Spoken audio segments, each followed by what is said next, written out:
Vasadi Gauravakta Hare Krishna, Krishna Krishna, Hare Hare, Hare Rama, Rama Rama, Hare Hare. So we are going to continue reading from Canto 3 of Srimad Bhagavatam, chapter 28, text 35. We already began the verse. We are in the middle of the purport by His Divine Grace A.C. Bhaktivedanta Swami Srila Prabhupada. Reading the translation, when the mind is thus completely freed from all material contamination and detached from material objectives, it is just like the flame of a lamp. At that time, the mind is actually dovetailed with that of the Supreme Lord and is experienced as one with Him because it is freed from the interactive flow of the material qualities. So we are going to continue reading. Nirvana we read. Nirvana is the beginning of real life, not the end of life. Nirvana is not the end, it's just the beginning. The best example of nirvana is cited in Bhagavad Gita. In the beginning, the mind of Arjuna deviated from Krishna's. Krishna wanted Arjuna to fight, but Arjuna did not want to. So there was disagreement. But after hearing Bhagavad Gita from the Supreme Personality of Godhead, Arjuna dovetailed his mind with Krishna's desire. This is called oneness. This oneness, however, did not cause Arjuna and Krishna to lose their individualities. The Mayavadi philosophers cannot understand this. They think that oneness necessitates loss of individuality. Actually, however, we find in Bhagavad Gita that individuality is not lost. So we can see Krishna spoke the Bhagavad Gita to Arjun. Arjun heard the Bhagavad Gita. At the end of Bhagavad Gita, Arjuna said to Krishna, I will do whatever you want me to do. So Arjun became Krishna conscious, acting for the pleasure of Krishna. But does it mean that Arjuna did not exist anymore? What do you think? No. He still continued to exist. Yes. Yes, thank you. Yes, he in fact fought the war, and he fought the war in Krishna consciousness. So Krishna still remained an individual and Arjuna still remained an individual. We can see it doesn't mean that after we get nirvana or liberation, we are going to merge into the body of God. No, the individuality can never ever be lost. We can never stop being an individual. If we think we are going to stop being an individual, then means we are thinking we are products of matter, not the soul. Because the body is going to go, body that is very temporary, but the soul is eternal. It's the soul that has individuality, not the body. We are always thinking the body has individuality. No, it is the soul that has individuality, and that is what we need to understand. We are thinking we are an individual. This is my name. This is my country. This I'm born in this family. This is my family. And, whatever. This is mine. But all that is connected to the body. All that is related to the body. But we actually are individual souls, and that we have to discover who we are. That is self-realization. That is self-realization. So, however, when the mind is completely purified in love of Godhead, the mind becomes the mind of the Supreme Personality of Godhead. We can see, even in the material world, when we love someone, we're always thinking, oh, will he or she like this? Will he or she likes this or he likes this? Let me make this for him. Let me do this for him. Let me buy this for him or her. Because we're always thinking of the person we love. So this same loving propensity, we have it. We have to transfer it back to Krishna because he's the original object of our love. God is the original object of our love. So the mind at that time does not act separately, nor does it act without inspiration to fulfill the desire of the Lord. So similar, just as right now we are working to please our loved ones, could be our brother, our sister, our parent, our boss, our dog, whoever, that loving propensity we have to reconnect this loving propensity to God. The individual liberated soul has no other activity. So the soul is always an individual. Right now we are in the body, so we are doing activities for the body. So, and when we get liberated, what's our activity? To please God. A material life means I want to please this body. And liberated life means I want to please God. That's it. That's the eternal activity of the soul. Our eternal activity, to please God. Pratinivrita guna pravaha. In the conditioned state, the mind is always engaged in activity, impelled by the three modes of the material world. But in the transcendental stage, the material modes cannot disturb the mind of the devotee. What are the three modes of material nature? Does anyone remember? Goodness, passion, and ignorance. That's right. So this goodness, passion, and ignorance is there everywhere. Our mind, our senses, in our intelligence, whatever we are seeing, it's everywhere. So it's very difficult to come out of it. And so in our conditioned stage, when we are thinking we are the body, we are inside the body, all our activities are controlled by these modes. We are conditioned by the modes. But once we get liberated, then we get independent. What does it mean, independent or freedom? Means we get freed from these modes of nature. The modes of nature are binding us like ropes. So at the point of liberation, the modes don't trouble us anymore. The devotee has no other concern than to satisfy the desires of the Lord. This is a pure devotee. Pure devotee, he is completely understood. I'm not the body, I'm the soul. I have an eternal loving relationship with God, and I want to act to please God. And this is a liberated platform. This is a liberated platform. That is the highest stage of perfection called nirvana or nirvana mukti. At this stage, the mind becomes completely free from material desire. So at this stage, the pure devotee, he has no material desire. He has no desire that I want to be separate. I want to be happy, separate from God. I want to do something hidingly. Let me do something. God will not know. Let me act for the pleasure of this body. No. His only desire is, I want to please God. That's it. Yatharchehi. Archehi means flame. When a lamp is broken or the oil is finished, we see that the flame of the lamp goes out. But according to scientific understanding, the flame is not extinguished, it is conserved.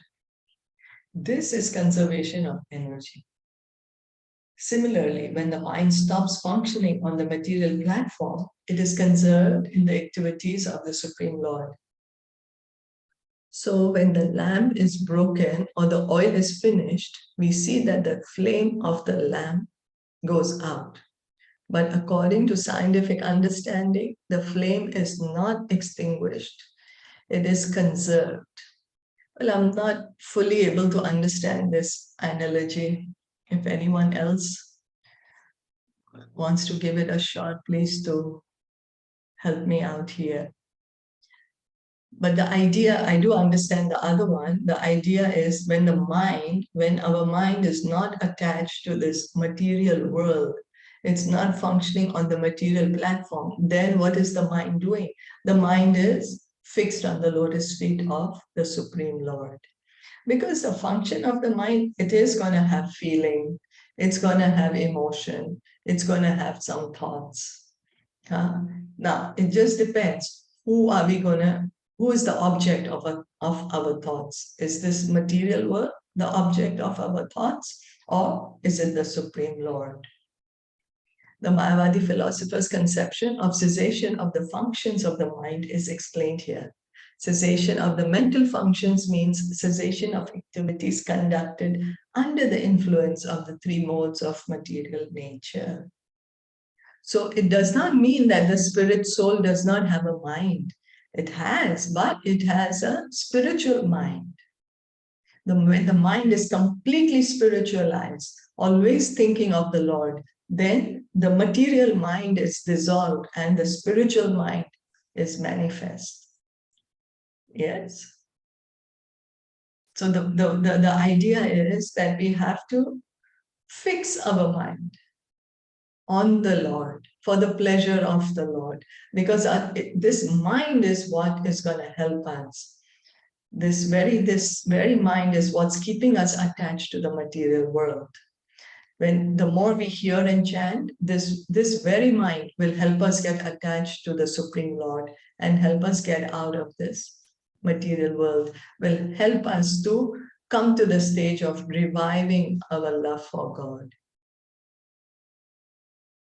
Is that okay?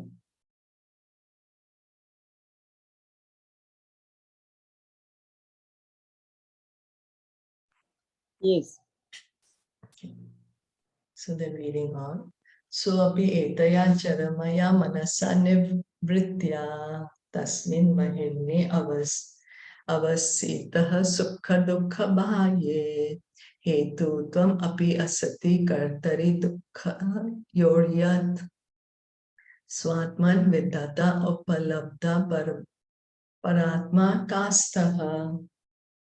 Thus situated in the highest transcendental stage, the mind ceases from all material reaction and becomes situated in its own glory, transcendental to all material conceptions of happiness and distress.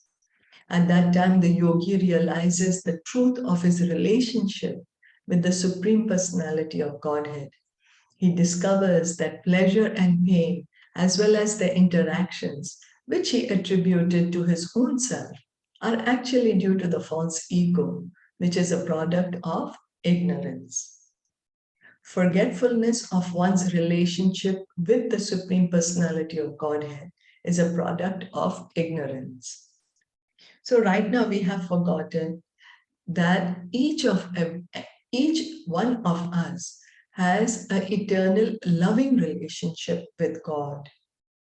We are only able to remember our relationships that we have in this body right now. Whatever is related to the body, we are able to remember that. We can't even remember what relationships we had in the past life. We can't remember so many lives we've had, and we've had relationships, but we have completely don't remember it. Similarly, we have completely forgotten our relationship with God. We have forgotten it. Why? Because we are in ignorance. What is this ignorance? We are thinking I'm the body. We have forgotten that I am a part and parcel of God. I'm an eternal loving servant of God. We have forgotten that. By yoga practice, one can eradicate this ignorance of thinking oneself independent of the Supreme Lord. So what we are thinking is that I am God. Okay, I may not be God right now, but after I get liberated, I will become God. This is what we are thinking. This is ignorance. We can never become God. Only God is God. We are parts and parcel of God. And we have a loving relationship with God. And by engaging in yoga, we can revive our relationship with God. One's actual relationship is eternally that of love. So the relationship between God and us, that relationship is on the basis of love. It's not a business. It's not on lust. Hey, God, you do this for me and I'll do it for you. Like when Lord Nishingadev, he was telling Prahlad Maharaj, I'm very happy with you. You ask me whatever you want to ask. Prahlad Maharaj told, my dear Lord, I'm not a businessman. I don't love you because I want to get something from you. I just love you. That is the nature of love. What we understand love in the material world is all lust. We don't even know what pure love is. Whatever we are dealing with in this material world based on our relationships mostly are based on business transactions. Prabhupada would say a glimmer of love we can find in this material world is that relationship between the mother and the child, where the mother is selflessly serving the child without uh, any desire of any return. And that is just a glimmer of, so pure love, we don't even know, we have forgotten. Pure love is only in our relationship with God. So the living entity is meant to render transcendental loving service to the Lord. It's a reciprocal relationship. It's not that God is whipping us, he's sitting on a throne and he's enjoying, and he's telling, oh, I'm going to whip you and you're my slave and I won't give you anything and you have to act for my pleasure. No, it's a mutual relationship. It's a relationship based on love. The devotee loves Krishna, Krishna loves the devotee. So it's a mutual relationship. Forgetfulness of that sweet relationship is called ignorance. And in ignorance, one is impelled by the three material modes of nature to think himself the enjoyer. So it is because of this forgetfulness of our relationship with Krishna, that we are here in the material world, that we are under the influence of goodness, passion, and ignorance, that we are thinking, I am the enjoyer of all that I see. When the devotee's mind is purified and he understands that his mind has to be dovetailed with the desires of the Supreme Personality of Godhead, he has attained the perfectional transcendental stage, which is beyond the perception of material distress and happiness. So when a devotee is liberated, he's come to the point of liberation now, then he understands completely, I am not this body. I have an eternal loving relationship with God, and I want to be situated in that relationship. He's nothing to do with this material world anymore. He's beyond the modes of material nature. He might still be in the body. He still would be in the body, but he's completely understood his position in relationship to God. As long as one acts on his own account, he's subject to all the material perceptions of so-called happiness and distress. Actually, there's no happiness. Just as there's no happiness in any of the activities of a madman, so in material activities, the mental concoctions of happiness and distress are false. Actually, everything is distress. So in the material world, right now, our mind is making us think, oh, this is a happy situation because you can enjoy. Oh, this is not a good situation because you're going to suffer. And all that, the mind is accepting and rejecting only on the basis of sense gratification. But it has nothing to do with the soul.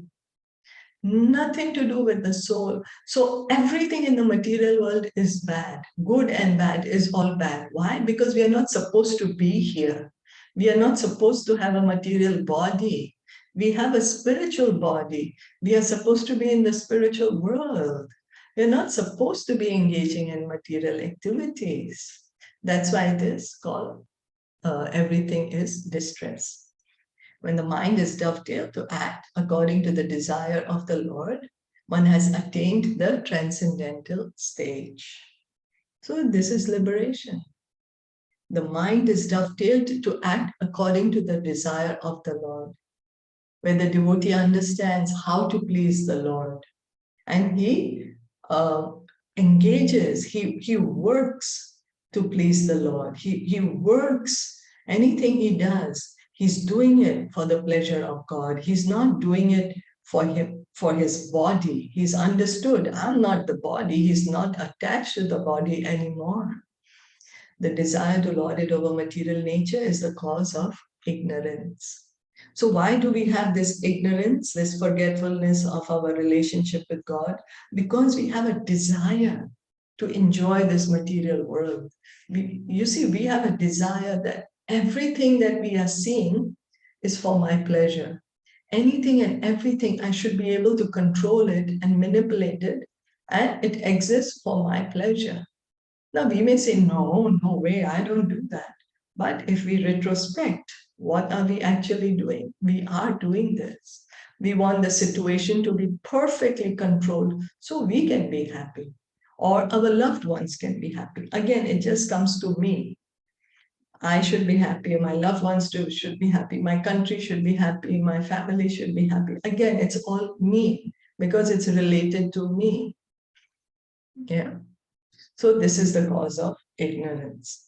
And when that desire is completely extinguished and the desires are dovetailed with those of the Supreme Lord, one has reached the perfectional stage. So we have to understand we are an individual. The soul is an individual. So the soul has desires. It's not that the soul has no desire, it's not an individual. Then we are thinking the soul is a stone. It's like a dead stone. No, the soul is full of life, full of consciousness. So the soul has desires. Right now, we have this perverted desire to enjoy the material world. But by the process of bhakti, when we understand, we come to our natural position. Oh, I have an eternal relationship with God. The more we hear and chant, or the more this material desires are gone away, and our natural desire, our love for God is manifest in our heart. So, upalabdha paratma kastaha. Upalabdha means realization. Realization necessarily indicates individuality, self-realization.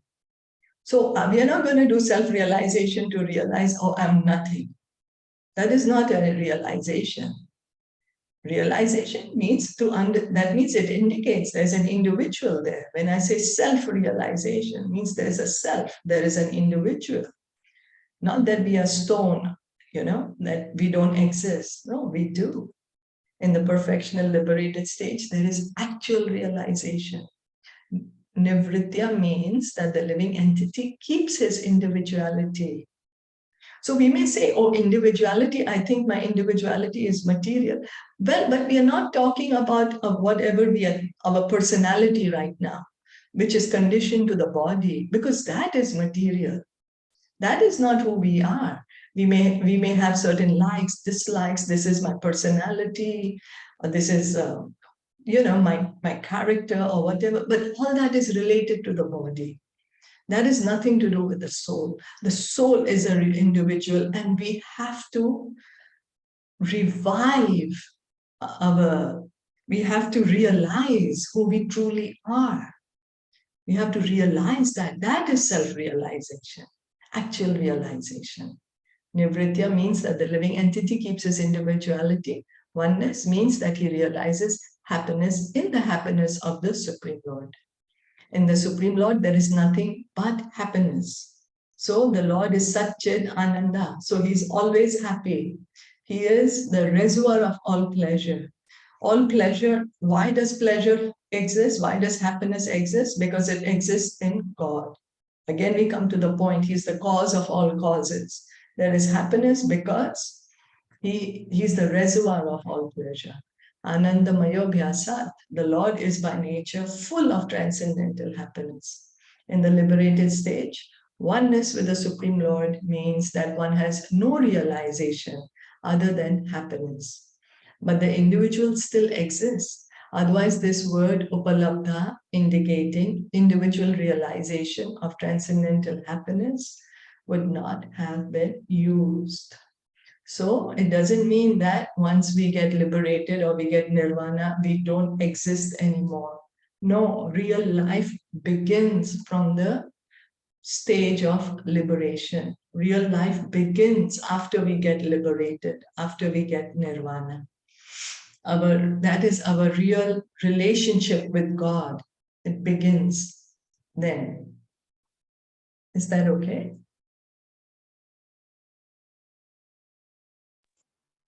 Yes. Yes. Did anyone want to add or comment anything? No comment. It's okay, all perfect. We'll stop here. Thank you so much for listening in and joining in. Srimad Bhagavatam ki jai, Srila Prabhupada ki jai, Gaur Bhakta Vrinda ki jai. Hare Krishna. Hare Hare Bol. Krishna.